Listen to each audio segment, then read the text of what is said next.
Time now for weather with Nebraska Extension Ag Climatologist and Market Journal Chief Meteorologist Al Dutcher. And Al, as May continues to roll along, planting is way ahead of schedule on many fronts.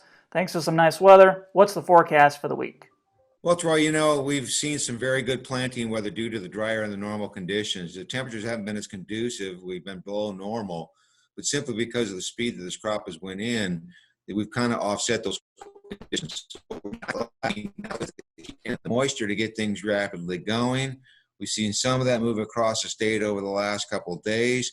Eastern Nebraska has been stuck in the clouds most of the week due to that cutoff upper low that hit the Great Lakes with all the flooding and sitting over the southeast. That's being cleared out, and now we're in store for a trough moving across the western United States into the Central Plains, setting us up for widespread precipitation. So we're going to go to the upper air models and see how this is all going to play out over the next 7 days.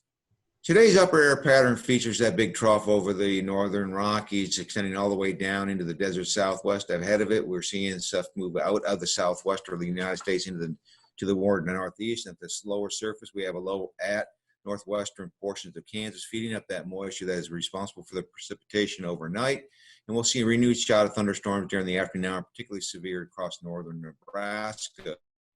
By tomorrow, the trough starts to open up somewhat, makes movement toward the western plains. Low pressure develops over the Texas Panhandle, and we also see low pressure up in eastern Dakotas. Therefore, expect scattered shower and thunderstorm activity throughout most of the plains region. And as we get into Monday, we'll start to see that upper air pattern start to split off from the northern stream across the southern stream. And therefore, here we're caught in between both systems. Most of the moisture will move to our north or just slightly toward our south, with the best chance of precipitation Monday being across extreme southeastern Nebraska. By Tuesday, we see the zonal flow across the northern plains, and also that cutoff upper low situating itself down across the southern plains.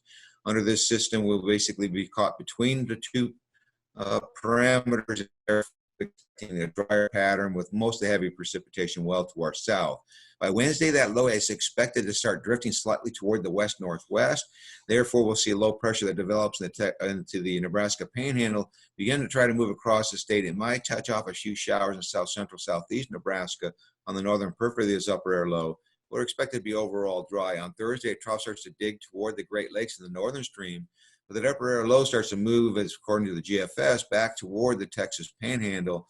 That may actually induce some moisture feed up into south-central, southeast Nebraska interaction with that northern stream trough, touching off some shower activity across the state.